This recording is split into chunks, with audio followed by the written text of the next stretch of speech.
કેમ છો? મજામાં? भाई लोग, अंडरवर्ल्ड का बॉलीवुड से नाता पुराना है। हाजी मस्तान और करीम लाला के नाम की चर्चाएं जोरों पर रही है। हाजी मस्तान, जिनके बारे में कहा जाता है कि उनकी छवि गरीबों में मसीहा की तरह थी। बॉलीवुड में एक समय हाजी मस्तान का काफ़ी दखल हुआ करता था।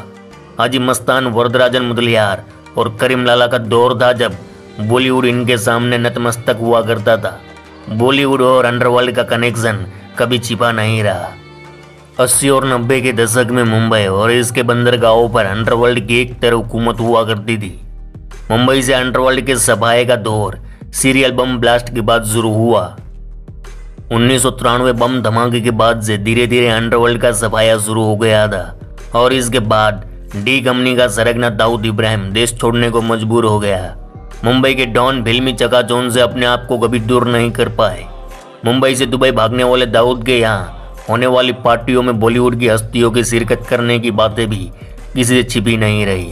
बड़े से बड़ा कलाकार डॉन की इन महफिलों की रौनक बढ़ाते देखा गया है।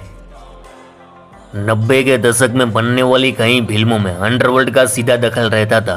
अंडरवर्ल्ड का दखल सिर्फ फिल्मों में पैसा लगाने को लेकर सीमित नहीं था। फिल्मी कास्टिंग से लेकर उसके गाने और संगीत तक में इनका सीधा हस्तक्षेप हुआ करता था। इसीलिए कई हीरो हीरोइन, संगीतकार, गायक अंडरवर्ल्ड के संपर्क में रहते थे। यह बॉलीवुड और अंडरवर्ल्ड का एक गंदा सच ही कहा जा सकता है कि जहां फिल्मों में हीरोइनों की कास्टिंग डॉन की चाहती छोकरी लोग की होती थी, अंडरवर्ल्ड डॉन और बॉलीवुड की भला की खूबसूरत हसीनाओं की रंगीन पार्टियां उस जमाने में सुर्खियों में रहती थी। इसका कारण भी था कि डॉन की छत्र छाया में कुछ हसीनाओं को कम टैलेंट के बावजूद बॉलीवुड फिल्मों में काम मिल जाया करता था। अरे मामा, आप लोग चौंक जाओगे। जिन हीरोइनों की हम बात करने वाले हैं, जिनके ज़बंद अंडरवर्ल्ड डॉन से थे, लेकिन वक्त का पहिया ऐसा घुमा, मुंबई पुलिस ने जबरदस्त एक्शन दिखाया और एक दशक के भीतर पूरे अंडरवर्ल्ड का सफाया कर दिया गया। जहां इन डॉन माफियाओं के साथ साथ उन हीरोइनों की जिंदगी भी बर्बाद हो गई जो अंडरवर्ल्ड के साथ आशियाना बना बैठी थी। आज बात करनी है उन हीरोइनों की जिनकी जिंदगी डॉन से जुड़ने के बाद बर्बाद हो गई। कहा जाता है कि हाजी मस्तान मधुबाला की खूबसूरती पर मरता था।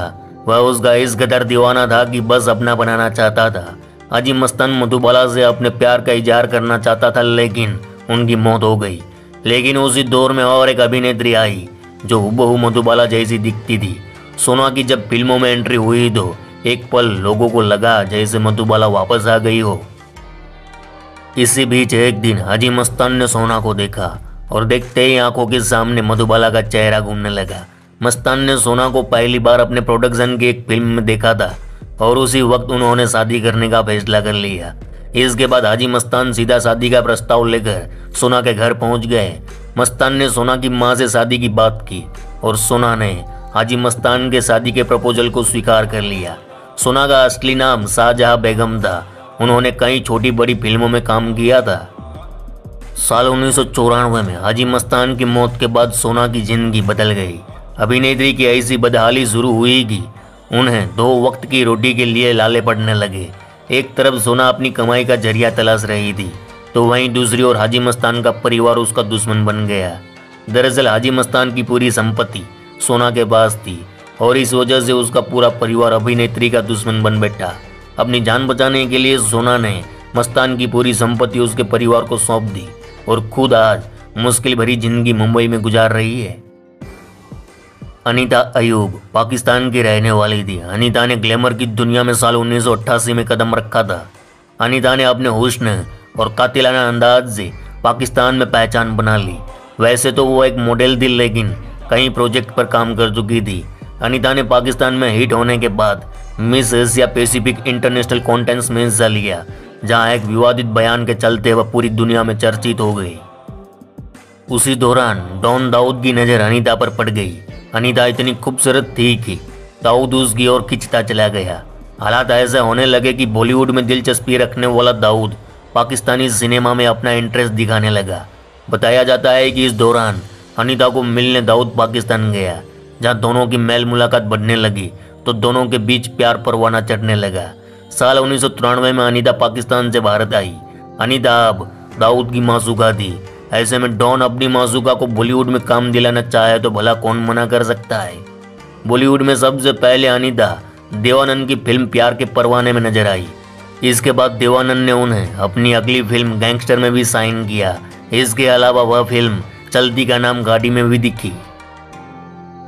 बताया जाता है कि अनीता को फिल्मों में काम दिलाने के लिए दाऊद ने एक बार फिल्म निर्माता जावेद सिद्दीकी से बात की थी, लेकिन जावेद ने अनीता को काम देने से मना कर दिया। बताया जाता है कि जिसके बाद दाऊद ने जावेद की हत्या करवा दी। जावेद की हत्या के बाद दाऊद और अनीता की चर्चा बॉलीवुड में जबरदस्त फैल गई, जिसके बाद फिल्म डायरेक्टर और प्रोड्यूसर्स ने अनीता से दूरियां बनाना शुरू कर दी। अनीता को फिल्मों में काम मिलना बंद हो गया। अनीता को पाकिस्तानी फिल्मों में भी काम मिलना बंद हो गया। धीरे धीरे अनीता का नाम फिल्मों की दुनिया से खत्म होने लगा और वह अमेरिका जाकर रहने लगी। अनीता ने न्यूयॉर्क में इंडिया के बिजनेसमैन सौमिक पटेल से शादी की। हालांकि बाद में अनीता का तलाक हो गया। इसके बाद अनीता ने पाकिस्तान के एक बिजनेसमैन सुबक मजीद से शादी की और अमेरिका जाकर रहने लगी। इस तरह अनीता फिल्मी दुनिया से गुमनाम हो गई। सन 1985 में एक फिल्म आई थी, राम तेरी गंगा मैली। इस फिल्म ने रिलीज होते ही तहलका मचा दिया था। उस जमाने के बच्चे बूढ़े नौजवान इस फिल्म में काम करने वाली एक लड़की को पहली बार देख भौचक्के रह गए थे। हर कोई उसे पाना चाहता था। वह नाम था अभिनेत्री मंदाकिनी का। ऊपर वाले ने बड़े फुर्सत से उसे बनाया होगा। क्या हुस्न था। क्या आप जानते हो, राम तेरी गंगा मैली अभिनेत्री मंदाकिनी की पहली फिल्म थी और पहली फिल्म में ही वह रातों रात सुपरस्टार बन गई थी। फिल्म में उसके चेहरे की चर्चा तो थी ही, साथ साथ उसके बोल्ड सीन की भी चर्चा थी। राम तेरी गंगा मैली के बाद मंदाकिनी ने लगभग 40 फिल्में की, लेकिन एक फिल्म को छोड़कर कोई चल नहीं पाई। ये वो दौर था जब बॉलीवुड पर अंडरवर्ल्ड हावी था और दाऊद इन सब का दादा बन बैठा था। मंदाकिनी का नाम जब भी लिया जाता है तो उसके साथ दाऊद का जिक्र जरूर किया जाता है। दोनों के इश्क के चर्चे 1995 में शुरू हुए थे।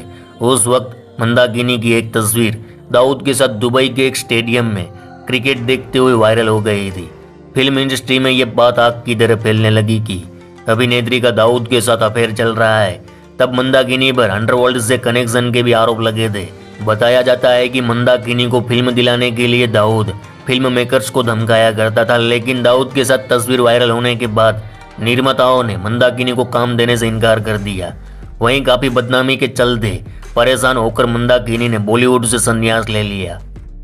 1996 में बॉलीवुड छोड़ने के बाद मंदाकिनी ने बौद्ध भिक्षु डॉक्टर रिनपोचे ठाकुर के साथ शादी कर ली और बौद्ध धर्म अपना लिया।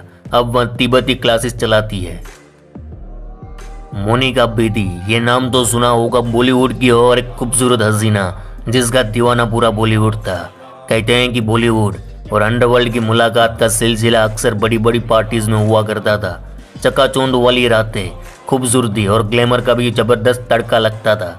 1998 में दुबई में एक शानदार पार्टी का आयोजन किया गया था। इस इवेंट में बड़ी बड़ी हस्तियों की शिरकत थी।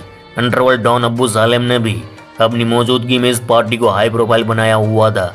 शराब, शबाब और अय्याशी इस पार्टी की शान थी। अंडरवर्ल्ड के बड़े बड़े माफिया से लेकर बॉलीवुड के बड़े बड़े सितारे इस पार्टी में शामिल थे। कातिलाना अदाओं वाली मोनिका बेदी भी इस पार्टी में आई हुई थी। पार्टी में जब डॉन अबू सलेम ने मोनिका को देखा तो पगला गया। उसके हुस्न के आज डॉन ने हथियार छोड़ दिए थे। पार्टी में जान पहचान हुई, फिर बातचीत बढ़ी। धीरे धीरे होटल रेस्टोरेंट में रातें गुजरने लगी। दोनों के बीच मामा हिलू हिलू हो गया। इधर कुछ दिनों बाद मोनिका बेदी मुंबई लौटी, लेकिन अब इस हसीना को भी डॉन से असली वाला इश्क जो हो गया था। इधर डॉन भी भूखा था। घंटों तक बातें होती, सिलसिला बढ़ता चला गया।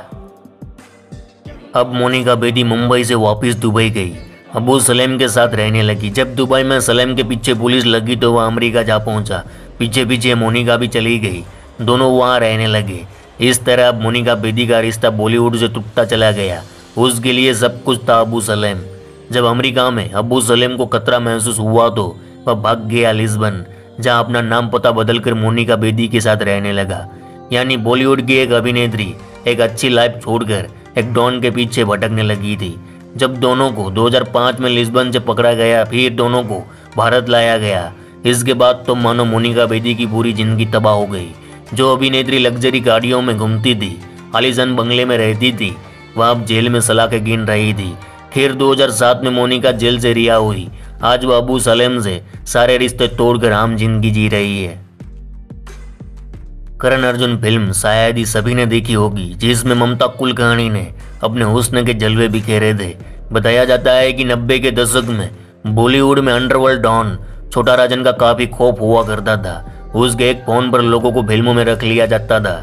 चर्चित फिल्म चाइना गेट को लेकर एक किस्सा काफी मशहूर है, जिसे लेकर कहा जाता है कि इसके बाद ही छोटा राजन और ममता कुलकर्णी का रिश्ता लोगों के सामने आया था।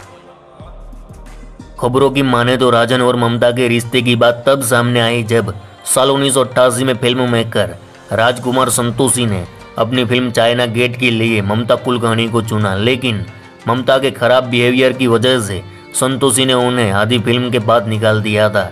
बताया जाता है कि इसके बाद उस समय छोटा राजन को ये बात नागवार गुजरी और उसने इस बात के लिए राजकुमार संतोषी को धमकी भी दे डाली, जिसके बाद संतोषी ने ममता को वापस फिल्म में लिया और फिर फिल्म पूरी की।